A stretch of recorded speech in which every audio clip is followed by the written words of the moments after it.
ঘুম যাওয়ার আগে তওবা করার দোয়া। বিছানার শোয়ার সময় এই দোয়াটি 3 বার পাঠ করলে অশেষ নেকি হাসিল হয়। দোয়াটি হলো আস্তাগফিরুল্লাহাল্লাযী লা ইলাহা ইল্লা হুয়াল হাইয়ুল কাইয়্যুম ওয়া আতুবু ইলাইহি। কোনো বিপদে পড়লে বা বিপদের আশঙ্কা দেখলে নিম্নের দোয়াটি পাঠ করবে। হাসবুনাল্লাহু ওয়া নি'মাল ওয়াকিল, আলাল্লাহি তাওয়াক্কালনা।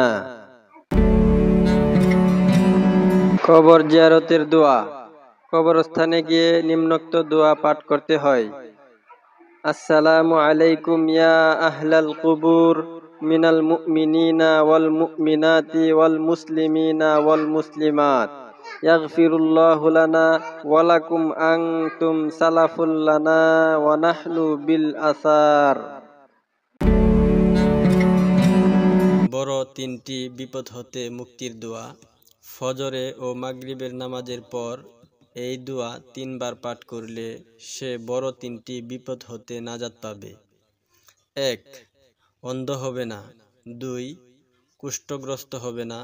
3. প্যারালাইসিসগ্রস্ত হবে না। দোয়াটি হলো সুবহানাল্লাহিল আযীম ওয়া বিহামদিহি ওয়া লা হাওলা ওয়া লা কুওয়াতা ইল্লা বিল্লাহ। 40 বছরের গুনাহ মাফের দোয়া। রাসূল আকরাম সাল্লাল্লাহু আলাইহি সাল্লামের পবিত্র হাদিসে বর্ণিত আছে যে শাবান মাসের 14 তারিখে সূর্য ডোবার সময় নিচের এই দোয়া 40 বার পাঠ করিলে 40 বছরের সগীরা গুনাহ মাফ হয়ে যাবে। দোয়াটি হলো লা হাওলা ওয়া লা কুওয়াতা ইল্লা বিল্লাহ। হাদিসে বর্ণিত আছে রাসূল করিম সাল্লাল্লাহু আলাইহি ওয়াসাল্লাম তাহার চাচা আব্বাস রাদিয়াল্লাহু তাআলা আনহুকে বললেন, চাচা যান, আমি আপনাকে দিন দুনিয়ার কল্যাণের জন্য একটি শ্রেষ্ঠ কথা বলে দিব কি? চাচা বললেন, বাবা বলো।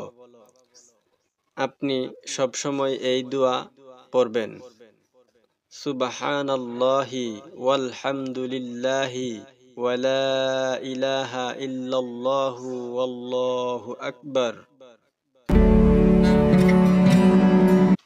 হযরত আবু দারদা রাদিয়াল্লাহু তাআলা আনহু হতে বর্ণিত আছে যে রাসূল করিম সাল্লাল্লাহু আলাইহি ওয়াসাল্লাম বলেছেন, যেই লোক সকাল ও সন্ধ্যায় 7 বার করে নিচের এই দোয়াটি পাঠ করবে, আল্লাহ তাআলা তার দুনিয়া ও আখিরাতের সকল পেরেশানি দূর করে দিবেন।